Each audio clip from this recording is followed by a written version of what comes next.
नमो नमः। संस्कृत ज्ञान सागर चैनल पर आप सभी का स्वागत है। और आज हम जो प्रकरण प्रारंभ करने जा रहे हैं प्रतियोगी परीक्षाओं के लिए, वो प्रकरण है, हम कहें कि प्रतियोगी परीक्षा या संस्कृत जो व्याकरण की जो नींव है वो ये प्रकरण है। हम कहें कि जैसे हिंदी जब हम पढ़ना अगर सीखेंगे तो वहाँ पर सबसे सर्वप्रथम हमें हिंदी वर्णमाला पढ़नी पड़ेगी। अतः संस्कृत व्याकरण में भी जब हम प्रवेश करेंगे तो सर्वप्रथम हमें जो है संस्कृत जो वर्णमाला है उसकी आवश्यकता पड़ेगी। और उसके लिए हमें पढ़ने पड़ेंगे जो संस्कृत वर्णमाला है या संस्कृत जो अक्षर समामनाई है, यानी कि हम कहें कि जो माहेश्वर सूत्र हैं, उन माहेश्वर सूत्रों को हमें अध्ययन करना पड़ेगा। तो आज हम जो है इस प्रकरण में यह माहेश्वर सूत्र जो है उनका अध्ययन करेंगे। बड़ी आसानी से और सरल तरीके से हम उनको समझने का प्रयास करेंगे, क्योंकि जो संस्कृत जो ग्रामर है, व्याकरण है, वो इन्हीं पर आधारित है। अगर आपको जो है माहेश्वर सूत्रों का अच्छे से ज्ञान है तो आप अच्छे से प्रत्याहार निर्माण कर सकेंगे, और प्रत्याहार निर्माण करने के बाद आप कहीं जो और भी जो संस्कृत व्याकरण की जो कठिनाइयां हैं उनको हल कर सकेंगे। चलिए शुरू करते हैं हम आज की क्लास। माहेश्वर सूत्राणि। देखिए, माहेश्वर सूत्राणि की महेश्वरात आगतम इति माहेश्वरम। महेश्वरात यानी कि महेश्वर भगवान शंकर को बोलते हैं, तो भगवान शंकर से आए हुए, भगवान शंकर के द्वारा प्रकट किए हुए जो सूत्र है उनको क्या कहते हैं? माहेश्वरम। माहेश्वर जो शब्द है वो महेश्वर प्लस अण प्रत्यय से बना है। महेश्वर यानी भगवान शिव, तो उसमें अण प्रत्यय लग के शब्द बना है। कहा जाता है कि भगवान पाणिनि या हम कहें महर्षि पाणिनि, जो कि व्याकरण के प्रथम मुनि माने जाते हैं, उन्होंने घोर आराधना की, और आराधना करने के पश्चात भगवान शंकर प्रसन्न हुए, और प्रसन्न होकर के उन्होंने जो है उनका जो डमरू है वो 9 और 5 बार बजाया, और उनसे जो है 14 माहेश्वर सूत्र जो है प्रकट हुए। जैसे देखें कि नृतावसाने नटराज राजो ननाद ढक्काम नौ पंचवारम उद्धर्तु काम सनकादि सिद्धांत द्विमर्षे शिव सूत्र जालम। कहा जाता है कि जो सनक आदि जो मुनि हैं उनके इसके लिए उन्होंने जब कामना की, उनकी कामना को पूर्ण करने के लिए, उनकी कामनाओं को पूर्ण करने के लिए नृत्यावसाने अपने जो तांडव, जो नृत्य तांडव नृत्य है उसके अवसान में, अंत में जो है नटराज राजो, भगवान जो शिव हैं, जो भगवान शिव ने ननाद ढक्कम, ढक्कम अर्थात डमरू को बजाया। कितनी बार? 9 पंचवारम, 9 और 5 बार। 9 पंचवारम और 9 और 5 कितने हो गए? हो गए 14। 9 पंचवारम। और इसीलिए इनको जो है माहेश्वर सूत्रों को शिव सूत्र जाल भी कहा जाता है। शिव सूत्र जाल भी इनको कहा जाता है, माहेश्वर सूत्रों को। तो माहेश्वर सूत्रों की बात करें तो कितनी संख्या है? 14। 14 संख्या है। देखें, और माहेश्वर सूत्रों का जो विभाजन है ये एक ऐसा विभाजन है कि हम कहें बिल्कुल वैज्ञानिक विभाजन है, जो हम जाने देखें। सबसे पहले जो 4 माहेश्वर सूत्र हैं, आई उण, री लिरिक, ए ओंग, आई आउच। देखिए कि आई उण, री लिरिक, ए ओंग, आई आउच, ये जो चारों माहेश्वर सूत्र हैं ये निर्माण करते हैं संस्कृत व्याकरण के स्वरों का। अब देखिए यहां पर प्रत्याहार निर्माण जो है, इसका जो मेन उद्देश्य है माहेश्वर सूत्रों का, वो प्रत्याहार निर्माण भी है, वो भी इनका उद्देश्य है। तो देखिए पहला वर्ण क्या है? अ, और अंतिम वर्ण क्या है? च। तो अ से लेकर च तक के जो वर्ण हैं वो सब क्या कहलाते हैं? अच। अच को हम कहें स्वर। स्वर। तो हम कहें कि माहेश्वर सूत्रों के अनुसार, पाणिनि जी के माहेश्वर सूत्रों के अनुसार संस्कृत व्याकरण में कितने स्वर हुए या अच हुए? तो हम कहेंगे 9। 9 हुए। अ, ई, उ, री, ली, ए, ओ, आई, आओ। अब यहां पर जो प्रथम 5 स्वर हैं, 1, 2, 3, 4, 5, ये जो स्वर हैं ये मूल स्वर कहे जाते हैं। और इसके पश्चात जो ए, ओ, आई, आओ, ये जो स्वर हैं ये हम कहें संयुक्त स्वर हैं या मिश्रित स्वर हैं, 2 स्वरों से मिलकर के और इनका निर्माण होता है। अगला देखें, अगला है हय वरट लण। हय वरट लण। तो देखिए जो हय वरट लण यानी कि सूत्र क्रमांक 5 और 6 जो निर्माण करते हैं, इसमें आते हैं अंतस्थ, अंतस्थ व्यंजन या अंतस्थ वर्ण। अंतस्थ क्यों?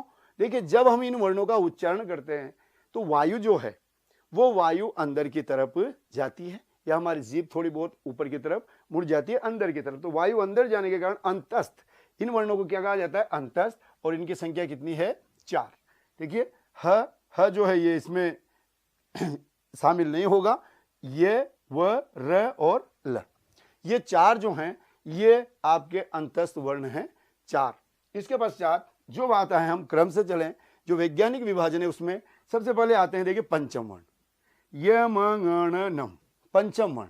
जो वर्गों को यदि हम विभाजित करें तो 5वें क्रमांक पे क ख ग घ अंग, 5वें क्रमांक पे जो वर्ण आ रहे हैं क ख ग घ च च ज य ट ठ ड ढ न त थ द न प फ ब ब म। तो ये जो वर्ण हैं, तो उस वर्ण में 5वें क्रमांक के वर्ण सबसे पहले सूत्र नंबर 7 में आए, य म ङ न न। तत्पश्चात 8, सूत्र नंबर 8 और सूत्र नंबर 9, ये दोनों मिलकर जो निर्माण करते हैं, इसमें वर्गों के चतुर्थ वर्ण आते हैं, झ भ ये घ ड़ ध स, झ भ ये घ ड़ ध स। तो देखिए झ भ, इसके अलावा घ ढ ध, ये जो 5 वर्ण हैं ये वर्गों के चतुर्थ वर्ण है। तत्पश्चात सूत्र नंबर जो 3 है, इसमें आपके जो वर्गों के तृतीय वर्ण हैं ये शामिल किए जाते हैं, ज ब ग ड़ द, ज ब ग ड़ द, ये तीनों वर्ण इसमें शामिल होते हैं। तृतीय वर्ण जो है 5 वर्ण जो है इसमें शामिल होते हैं। तत्पश्चात हम बात करें कि इसके बाद जो है द्वितीय वर्ण, द्वितीय वर्ण देखें ख फ छ ठ थ, द्वितीय वर्ण यानी कि सूत्र नंबर 11 और सूत्र नंबर 12 में द्वितीय वर्ण और प्रथम वर्णों का वर्णन किया गया है, ख फ छ ठ थ च ट त व क प ये। तो यहां तक तो क्या है, ये द्वितीय वर्ण है, और यहां से लेकर के और ये है प्रथम वर्ण, इधर द्वितीय वर्ण हो गए और इधर प्रथम वर्ण हो गए। ये पंचम, चतुर्थ, तृतीय, द्वितीय और प्रथम जो 5 वर्ण हैं, इन सारों की मिला के संख्या होती है 25। और ये जो 25 जो वर्ण हैं या व्यंजन हैं, इन 25 वर्णों को वर्गीय व्यंजन कहा जाता है, वर्गीय व्यंजन। क्योंकि जब हम 5 को बांटते हैं तो 5 × 5 = 25, यानी कि एक वर्ग बन गया। जिस प्रकार वर्ग का सूत्र होता है भुजा स्क्वायर, भुजा × भुजा, तो यदि हम 5 को 5 से गुणा करते हैं तो कितना होता है 25। तो इसलिए इनको वर्गीय व्यंजन भी कहते हैं। इसके अलावा इनको स्पर्श व्यंजन भी कहा जाता है, क्योंकि जब इनका उच्चारण होता है तो ये उच्चारण के समय किसी न किसी उच्चारण स्थान को स्पर्श करते हुए निकलते हैं, अतः इनको स्पर्श व्यंजन भी कहा जाता है। इनको उदित वर्ण भी कहा जाता है। उदित वर्ण की कु चू टू तू पू एते उदित है, कु चू टू तू पू, यानी कि कु जो है पूरे क वर्ग का जो है अपने परिचय देता है। कु का मतलब है क ख ग घ ङ, ऐसे ही चू का मतलब है च छ ज झ ञ, टू का मतलब है ट ठ ड ढ ण, तू का मतलब है त थ द ध न, और पू का मतलब है प फ ब ब म। इसलिए कुचु टू तुपु एते उदिते, इनको उदित वर्ण भी कहा जाता है। आगे हम चर्चा करें, अगले जो सूत्र नंबर 13 और जो 14 है वो है श श सर हल, श श सर हल। तो इसमें जो दोनों सूत्रों में जो वर्ण आते हैं, इन वर्णों को कहा जाता है ऊष्म वर्ण। इन वर्णों को क्या कहते हैं, ऊष्म वर्ण। ऊष्म वर्ण ये 4 होते हैं। ऊष्म क्यों कहते हैं, ऊष्म यानी होता है गर्म। जब हम इन वर्णों का उच्चारण करते हैं तो हमारे अंदर से जो वायु निकलती है उच्चारण के समय वो थोड़ी गर्म निकलती है, और वायु गर्म निकलने के कारण इन वर्णों को कहा जाता है ऊष्म वर्ण, ऊष्म वर्ण। और देखें कि इति माहेश्वराणि सूत्राणि अण आदि संज्ञार्थानि, ये जो माहेश्वर सूत्र हैं, ये जो 14 माहेश्वर सूत्र हैं, इनका प्रयोग जो है अण आदि संज्ञा के अर्थ में होता है। अण आदि संज्ञा अर्थ में इनका प्रयोग किया जाता है। एसाम अंत्या इतः, कि प्रत्येक जो माहेश्वर सूत्र है उसके अंत्या, एसाम अंत्या, इनका जो अंतिम वर्ण है वो क्या होगा, इतः, इत संज्ञक होगा। इत संज्ञक देखिए, जैसे ऐ उण में ण, री लिरिक में क, ए ओंग में ङ, ऐ औच में च, है वरट में ट, लन में अण, इधर से आपके यमगणनम में म, झबय में ये, घड़दस में श, जबगड़दस में स, शशर में र, खप चटत चटत तव व, कपय में ये और हल में ल। ये यहाँ पर इत संज्ञक है। इन इत संज्ञक वर्णों के अतिरिक्त हम बात करें तो लड़ में जो आपको चंद्र बिंदु नजर आ रहा है, ये भी क्या है, ये भी इत संज्ञक होता है। देखिए आगे जानकारी लेते हैं कि एसाम अंत्या इत, अर्थात इन माहेश्वर सूत्रों का, प्रत्येक माहेश्वर सूत्र का जो अंतिम वर्ण होगा वो इत संज्ञक होगा। इत संज्ञक का हम कहें कि इत संज्ञक होने के कारण जो है उसका बाद में अदर्शनम लोप से लोप संज्ञा होकर और तत् से लोप से उसका लोप हो जाएगा और हम उसका प्रयोग नहीं करेंगे। इसलिए देखो अच हमने कितने लिखे, 9 लिखे। क्यों? क्योंकि 1 2 3 4 5 6 7 8 9 जो इत्संज्ञक वर्ण है उनको हमने गिना नहीं। आगे देखें कि हकारादिषु अकार उच्चारणार्थम, कि हकार आदि यहां से जो हम कहें ये तो स्वर हो गए। स्वर के बाद सूत्र नंबर 5 से जो व्यंजन शुरू हो रहे हैं, इन व्यंजनों में या इन हलों में जो हकार आदि हैं, ह ये वह कोई भी जो वर्ण है, इनमें जो अ आया हुआ है, अ स्वर हमने मिलाया हुआ है, इन सब में जो अ मिलाया हुआ है ये मात्र और मात्र उच्चारणार्थ है। अर्थात अगर हम इसमें अ नहीं मिलाएंगे, कोई स्वर नहीं मिलाएंगे, तो हम कहें कि जो पूर्ण हल है या स्वतंत्र जो व्यंजन है उस व्यंजन को हम उच्चारण नहीं कर सकते। तो उसके उच्चारणार्थ हमने जो है इसमें, या पाणिनि जी ने व्याकरण में इसमें जो क्या मिलाया गया, इसमें अ मिलाया गया है। तो हम कहें कि जो इसमें जो अ मिला हुआ है, ये देखिए कि हकारादिषु, कि हकार आदि जो वर्ण हैं, इन वर्णों में अकार, जो अकार है अ है, वो उच्चारणार्थ है, उच्चारण के लिए है। परंतु इनमें एक जो है, हम बात करें कि सूत्र क्रमांक 6 लण, जो लण है कि लण मध्य द्वि इत संज्ञक, कि लेकिन लण में जो अ छुपा हुआ है, लण में जो अ है ये मात्र उच्चारण के लिए नहीं है। इसके जो ये जो अ छुपा हुआ है लण में, ये इसका प्रयोग होता है, या हम कहें कि ये अ इत संज्ञक होता है, ये अ इत संज्ञक होता है। तो ध्यान दें कि जैसे है कि माहेश्वर सूत्रों में कितने वर्ण इत संज्ञक होते हैं, तो फिर 14 माहेश्वर सूत्रों के जो 14 वर्ण है वो तो इत संज्ञक है ही सही, परंतु लण के ल में जो अ है वो भी इत संज्ञक है। अतः हम कहेंगे सूत्र 14 है, परंतु इत संज्ञक वर्ण कितने होंगे, 15 होंगे। और इसका जो उद्देश्य था, इसको इत संज्ञक करने का उद्देश्य था, वो था र प्रत्याहार का निर्माण करना। र प्रत्याहार, र में देखिए ये यहां से जो है ये र शामिल होगा और यहां से ल शामिल होगा, र और ल वर्ण इसमें शामिल होते हैं। और अंतिम अ जो है, क्योंकि कोई भी प्रत्याहार हम जब बनाएंगे तो उसमें कम से कम 2 वर्ण होने चाहिए और अंतिम जो वर्ण है वो इत संज्ञक होना चाहिए। तो यहाँ पर है अ इत संज्ञक है और इससे र और ल इसमें 2 वर्ण आते हैं और इनका प्रयोग हम जो है जब गुण संधि करते हैं तो गुण संधि में अल और अर, क्योंकि गुण अ ही होता है, अर और अल को गुण नहीं कहते, गुण सिर्फ अ ही गुण होता है, अ ए ओ को गुण कहते हैं। लेकिन जो उसमें गुण करते समय जो र और ल आता है वो आता है आपके र प्रत्याहार से, और र प्रत्याहार का निर्माण होता है इस ल में जो अ है वो इत संज्ञक होने के कारण। तो हम कहें कि यहाँ पर जो हमने यहाँ पर जाना, इस और भी इसमें जो माहेश्वर सूत्रों में जो है कई विशेषताएं हैं, उन विशेषताओं को हम एक एक करके और यहाँ जानेंगे। तो पहले देखिए, अब हमारे पास सूत्र नंबर 1 से 4 तक जो कितने हो गए, 9 अच स्वर हो गए, अ से लेके च तक स्वर, तो स्वर कितने हो गए, 9। अच कितने हो गए, 9, किसके अनुसार, माहेश्वर सूत्रों के अनुसार।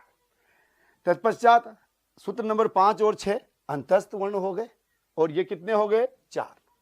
इसके पश्चात यम सूत्र नंबर 7 से लेकर के 12 तक ये है वर्गीय व्यंजन, पंचम, चतुर्थ, तृतीय, द्वितीय, प्रथमा। तो ये सारे वर्ण जो स्पर्श वर्ण ये हो गए 25 और सर हल 13 और 14 में ऊष्म वर्ण आए और इनकी संख्या है 4। जब इनको हम जोड़ते हैं तो हमारे पास जो टोटल संख्या होगी वो होगी 42। और यदि हम कहें कि यहाँ पर देखिए तो 4 4 8 8 और 25 और 8 कितने हो गए, 33, और यहाँ कितने हैं, 9। तो 33 और 9 कितने हुए, 42। तो हम अभी बात कर रहे हैं सिर्फ माहेश्वर सूत्रों की। तो माहेश्वर सूत्रों के अनुसार यदि कहें कि अच कितने हैं, तो कितने, अचा स्वरा कितने हैं, 9 हैं। अच कितने हैं, 9। इसके पश्चात यदि माहेश्वर सूत्रों के अनुसार हम कहें कि व्यंजन कितने हैं या हल कितने हैं, तो ह से लेकर के ल तक, ह से लेकर के ल तक के जो वर्ण हैं वो है 33। ध्यान रहे, ह का प्रयोग 2 बार हुआ है। ह का प्रयोग 2 बार हुआ है, इसका भी उद्देश्य है और किसी कारण से हुआ है, क्योंकि यहाँ पर हम जो 2 प्रत्याहार बनाते हैं उनके निर्माण के लिए इसका जो है अण आदि जो प्रत्याहार हैं उसको जब हम बनाते हैं तो उसके लिए इनका प्रयोग होता है ह का। तो यहाँ पर देखिए ह का प्रयोग 2 बार हुआ है, तो अतः उसको एक बार ही काउंट, एक बार ही हम गिनेंगे। तो यहाँ पर ये कितने हो गए, 33 वर्ण, 33 और 9 स्वर और 33 व्यंजन। इस प्रकार हम कहें माहेश्वर सूत्रों के अनुसार यदि हम कहें कि वर्णों की संख्या कितनी होती है तो माहेश्वर सूत्रों के अनुसार वर्णों की संख्या होगी द्विचत्वारिंशत् यानी कि 42। द्विचत्वारिंशत् जो है वो वर्ण है किसके अनुसार? माहेश्वर सूत्रों के अनुसार। आप चाहें इसको नोट कर लीजिए, फिर हम इसके आगे जानकारी लेते हैं। अब और कुछ जानकारी हम माहेश्वर सूत्रों के बारे में प्राप्त करते हैं। देखिए, जो माहेश्वर सूत्र हैं इनको वर्ण समाम्नाय या अक्षर समाम्नाय या शिव सूत्र जाल या प्रत्याहार सूत्र भी कहा जाता है। इसके अतिरिक्त संस्कृत व्याकरण के आधार सूत्र भी इनको कहा जाता है। देखिए, यहाँ दो चीज है, एक तो वर्ण है और एक है अक्षर है। तो जो वर्ण हम कहें कि जो मौखिक अवस्था में जो वर्ण है उसको तो हम कहेंगे अक्षर, लेकिन लिखित अवस्था में जब वो आ जाएंगे तो वो कहलाएंगे वर्ण, उनको हम वर्ण कहेंगे। इसके अलावा अब यहाँ पर प्रश्न वही जो बताया था कि ह का 2 बार प्रयोग हुआ है, सभी वर्णों का 1 बार प्रयोग हुआ है, पर ह का प्रयोग क्यों 2 बार हुआ है? तो हकार का प्रयोग 2 बार क्यों? तो देखिए, एक तो है कि ह का जो प्रयोग है वो घोष वर्णों में भी होता है और ऊष्म वर्णों में भी उनका प्रयोग किया जाता है। तो अतः घोष वर्णों में प्रयोग करने के लिए 1 बार तो उसमें लेना पड़ेगा और 1 बार ऊष्म वर्णों के लिए लेना पड़ेगा, क्योंकि अगर ऊष्म वर्णों में लेंगे तो आगे वाला ह को लेंगे तो जो प्रत्याहार है उसमें शल प्रत्याहार में जो है वो शामिल नहीं हो पाएंगे। तो अतः हम कहें कि पहला प्रयोजन क्या है? घोष वर्णों तथा ऊष्म वर्णों दोनों में शामिल किया जा सके, इसलिए यहाँ ह का 2 बार प्रयोग हुआ है। दूसरा क्या है? देखिए, 2 प्रत्याहार, एक तो अट प्रत्याहार, जो कि पहला ह है। पहला ह का प्रयोग हम अट प्रत्याहार में जब ह लेंगे तो पहले ह तक ही लेंगे। ऐ उण री लिरिक ए ओंग ऐ उण री लिरिक ए ओंग ऐ औच है वर ट, अट अ से लेकर के और ट तक। तो इसमें जो ह आया वो कौन सा आया? ये वाला ह। प्रथम ह का प्रयोग हमने अट प्रत्याहार में किया, तो प्रथम जो ह है इसका प्रयोग वो अट प्रत्याहार में, जबकि दूसरे ह का जो उद्देश्य है या औचित्य है वो है सल प्रत्याहार। जब हम सल प्रत्याहार बनाएंगे, जब हम ऊष्म वर्णों को जब प्रकट करेंगे या ऊष्म वर्णों को जब बताएंगे, तो ऊष्म वर्णों को प्रकट करने के लिए या बताने के लिए हमें शल प्रत्याहार का प्रयोग करते हैं। तो शल में श श श ह, तो ये द्वितीय जो ह है उसका प्रयोग हमने यहाँ किया। तो हम कहें कि यहाँ पर घोष वर्णों ऊष्म वर्णों में इनका प्रयोग होता है। इसके अलावा अट प्रत्याहार और जो है आपके शल प्रत्याहार दोनों जगह इनका जो है निर्माण करने के लिए इनका प्रयोग हम करते हैं। इसके अलावा देखिए, जो हमारे पास स्वर हैं, 9 स्वर हैं, उन 9 स्वर में जो प्रथम 5 स्वर हैं वो क्या है? वो है मूल स्वर, जिसको हम कहें कि अ, ई, उ, री और लिरी। ये जो 5 स्वर हैं ये मूल स्वर हैं, अर्थात इसमें ये किसी से मिले हुए या कोई भी ये नहीं है। लेकिन अगले जो 4 स्वर हैं वो है संयुक्त या फिर संदेह स्वर। संयुक्त या संदेह स्वर क्यों? क्योंकि ये 2 वर्णों से या 2 स्वरों से मिलकर के बनते हैं। जैसे हम कहें ए, तो ए क्या है? ए जो है ए, इसमें आपके अ अथवा आ प्लस ई अथवा ई, अ अथवा आ प्लस ई अथवा ई से मिलकर के बनता है ए। इसी प्रकार ओ जो बनता है इसमें अ अथवा आ प्लस उ अथवा उ, इनसे मिलकर के जो बनता है आपके ओ बनता है। इसी प्रकार बात करें आई में जो है वृद्धि संधि होकर के हम कहें अ अथवा आ प्लस ए अथवा आई, इनसे मिलकर के आई बनता है। ऐसे ही हम कहें औ, तो औ जो है ये भी अ अथवा आ प्लस ओ या फिर औ, इनसे मिलकर इनका निर्माण होता है। और संयुक्त 2 वर्णों या 2 स्वरों से मिलने के कारण इनका निर्माण होता है, अतः इनको हम संयुक्त या फिर संदेह स्वर या संदेह अच कहा जाता है। तो 9 जो अच हैं वो इस प्रकार हैं। इसके अलावा भी जैसे कहें अर्ध स्वर, तो अर्ध स्वर हैं, कुछ जो अपने वर्ण हैं इनमें उनको हम अर्ध स्वर कहते हैं। अर्ध स्वर जो है आपके ये व र और ल, ये व र ल, इनको क्या कहा जाता है? अर्ध स्वर। इनको अर्ध स्वर जो अंतस्थ वर्ण है इनको अर्ध स्वर भी कहा जाता है। रक्त वर्ण, देखिए रक्त वर्ण जो वर्गीय जो वर्ण है, जो स्पर्श वर्ण है, उन स्पर्श वर्णों में जो पंचम वर्ण है, पंचम वर्ण जो है ये म ङ ये म ङ ण और न, ये जो पंचम वर्ण है, इन पंचम वर्णों को अनुनासिक या फिर हम कहें रक्त वर्ण भी कहा जाता है। इसके अलावा देखिए स उष्म यानी कि सोष्म। सोष्म जो है तो सोष्म वर्ण जो द्वितीय वर्ण है, वर्गों के द्वितीय वर्ण ख फ छ ठ थ, तथा हम कहें चतुर्थ वर्ण। चतुर्थ वर्ण में आ गया ख प, ये द्वितीय वर्ण में तो ख फ छ ठ थ, और चतुर्थ वर्ण में आ गए अपने घ ढ ध स। घ ढ ध स जो आता है जबरदस्त, और ख प छ ट त चटता, तो वहां पर जो हम पहले चले झ भ घ ढ ध, ये चतुर्थ वर्ण जो है वो यानी कि द्वितीय वर्ण, वर्गों के द्वितीय वर्ण और वर्गों के चतुर्थ वर्ण, इनको भी क्या कहा जाता है? सोष्म या हम कहें स उष्म वर्ण। अब देखिए र प्रत्याहार, क्योंकि यहां पर जो है एक जो इत्संज्ञक है अ क्या है? इत्संज्ञक है। तो अ की इत्संज्ञा किस कारण हुई? र प्रत्याहार के निर्माण के कारण। र प्रत्याहार के निर्माण के लिए इनका प्रयोग हुआ। र प्रत्याहार में र और ल का प्रयोग होता है और अ जो होता है इत्संज्ञक होता है। इस तरह आज हमने जो है माहेश्वर सूत्रों की बिल्कुल सरल तरीके से अच्छे प्रकार से मैंने पूरी कोशिश की कि आपको माहेश्वर सूत्र अच्छे से समझ में आए, और आप जो है माहेश्वर सूत्रों के आधार पर प्रत्याहार निर्माण और माहेश्वर सूत्रों का जहां भी हमें आवश्यकता होगी उसका अच्छे से प्रयोग कर सकें, क्योंकि ये हमारी प्रथम सीढ़ी है, या हम कहें कि ये संस्कृत व्याकरण के आधार सूत्र इनको कहा जाता है। अतः आप इस क्लास को अच्छे से देख के और भी जिनको आवश्यकता उनको भी आप शेयर करें, ताकि वो भी जो है इनको जान सकें। इसके पश्चात माहेश्वर सूत्र पढ़ने के पश्चात जो अगली कक्षा में हम पढ़ेंगे वो पढ़ेंगे वर्ण विचार। वर्ण विचार का हम अध्ययन करेंगे। आज के लिए इतना ही। धन्यवाद। जय तु संस्कृतम, जय तु भारतम।